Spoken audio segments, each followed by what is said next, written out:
Hi there, this is Harry Meraklis. I am a captain and skiff guide down in the Outer Banks of North Carolina, and I've been meaning to do this for a while. This is going to be intro to saltwater fly fishing. For those of you that either fish for smallies, brook trout, whatever in streams, not familiar with saltwater fly fishing, it's super easy and not a big transition for you. So I'm going to go through everything step by step. First of all, your rod. I recommend a 8-weight, medium to fast action, and most of them are a 4-piece 9-foot. The reel is, as in most fly fishing, it's not super important down here, but it is nice to have a good drag, and I will not buy a reel if I don't hear a click, because there's nothing like a redfish taking off and hearing that click, but that's just me. So you got an 8-weight rod and reel, pretty simple. And the line, the fly line is, one second here. I recommend, you can use floating or intermediate. A lot of our fishing's done up on the flats, so I lean towards floating. This line is the best of all worlds as far as I'm concerned. This is the Rio Flats Pro. This is a floating line, so when you're stripping your line onto the water, it stays on top of the water, doesn't get all buried with weight. And the beauty of this, it has a 6-foot intermediate sink tip, which is clear. So you could literally take this fly line here, you can fish in the surf, you can fish on the flats, and you can fish with a shorter leader because of the clear tip, which will help you cast these bigger flies in the wind a little bit easier. So I know Cortland, other scientific angler, pretty much any of the line companies now make this floating line with intermediate tip. Strongly recommend that. The leader,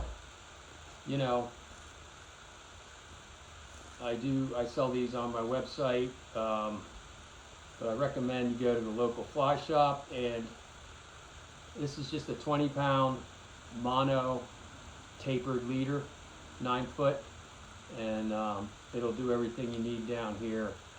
You could go 16 if you like, but some of these redfish will tear up a 16, so you got to be careful.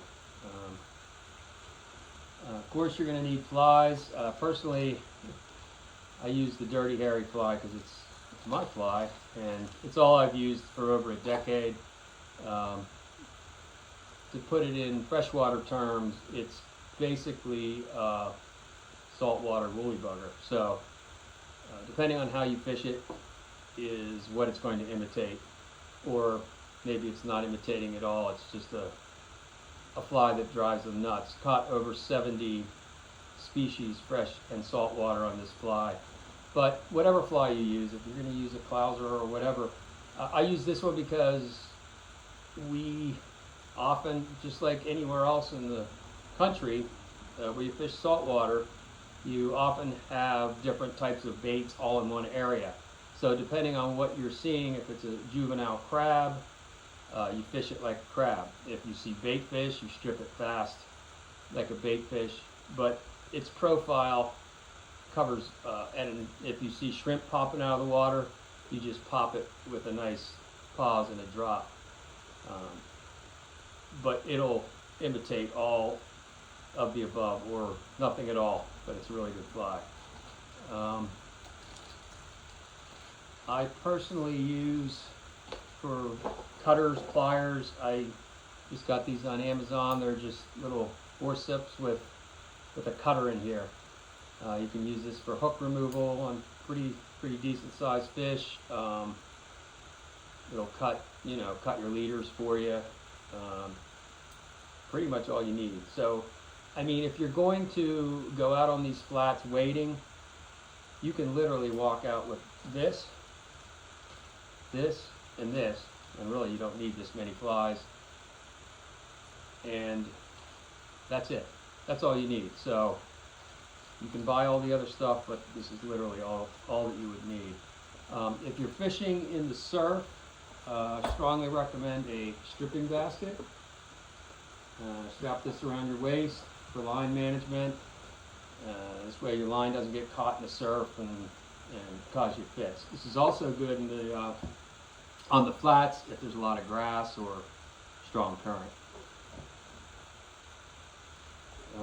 Either way, you know, no matter where you go, if you're fishing in Florida, Jersey, South Carolina, you know, the first thing you want to do is go to your local fly shop. They want you to catch fish. They know where the fish are. They know how to catch them. And you should, you know, probably buy something while you're there, because they, you know, they're giving you something. You can support them and give them something. So strongly recommend that. Polarized sunglasses, very, very important to see the fish around here. I personally fish RCI glasses. These are Smith. They work very well too. Costas, obviously, those three work very well, but it's very important that you want to see into the water, not just the surface of the water. There's a lot of sight fishing here if you're set up for it. And I would get amber lenses here. The water's usually a little on the stain side or muddy sometimes, so the amber works perfect. And I recommend something like this because when you're out there, put it on your hat, flip it, there goes $200-300. So sunglasses, very important. The other thing is a hat.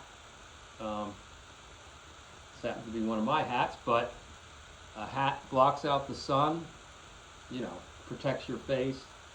Obviously you're going to want suntan lotion. It's, you know, not only you getting the sun rays from above, but it's reflecting down off the water. But the hat will help you see better. It blocks out the sun. Whatever sunglasses you get, I would get a wider side to block out the sun, and also a sun shirt with a hood. You know, you put the hood on, and then you can really get some good vision on this fish. This is made by Marshware. I really like their stuff. Orvis makes nice ones. This is a NRS, and this one has built-in neck gaiter. So whatever your favorite is, you know, go for that. Pants, I would get, you know, thin, comfortable pants that dry quickly. Again, these are Marshware. They're my favorite. They're amazing. But whatever you're comfortable in is good.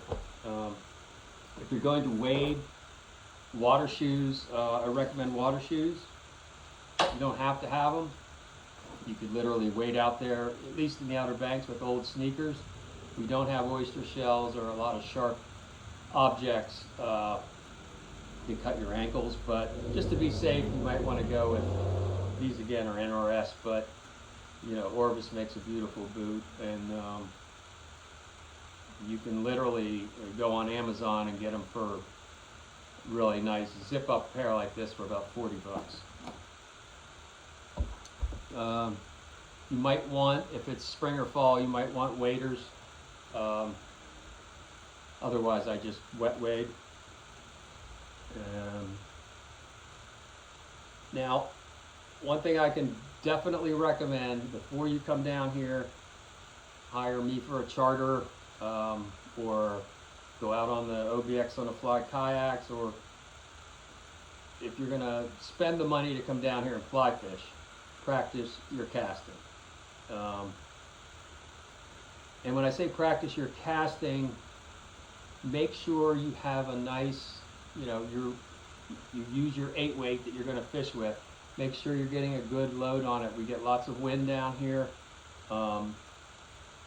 You want to minimize your false casting. So what I suggest if you're going to practice is shooting line. So maximum you want 2 false casts, shoot the rest of the line. You won't get as tired as you would if you were false casting all day. B, you're going to catch more fish because your fly's in the water longer, and that's important. So practice your cast. Pick up and go if you can, but 2 false casts maximum. Shoot the rest of your line.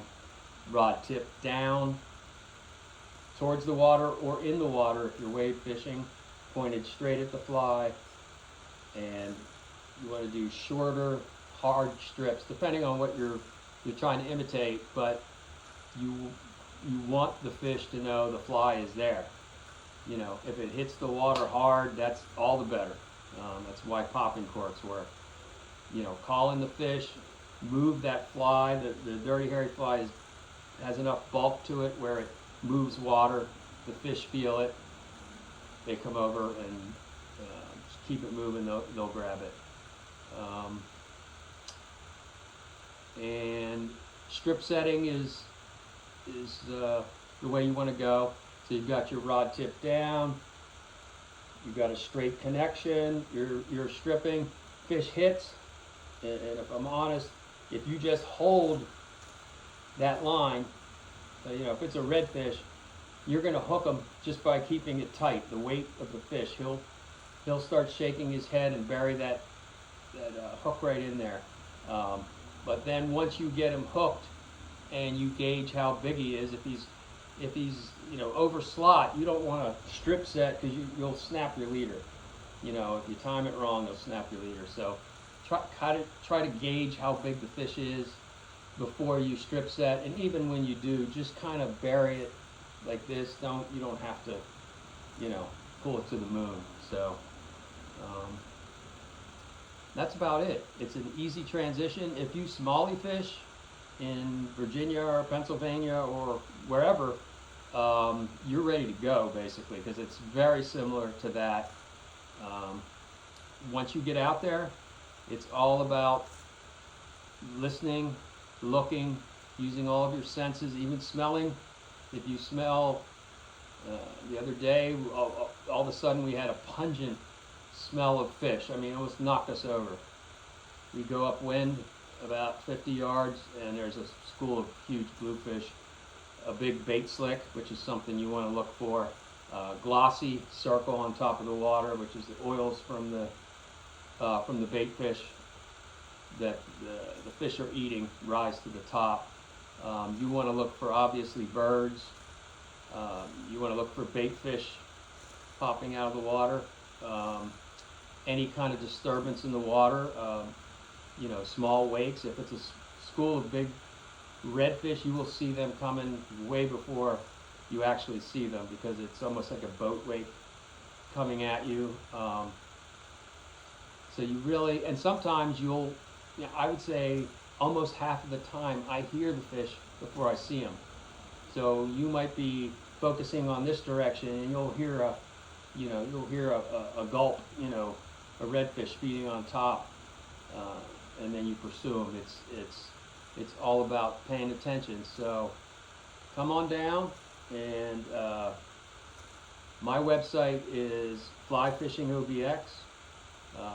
By all means, call OBX on the Fly Shop.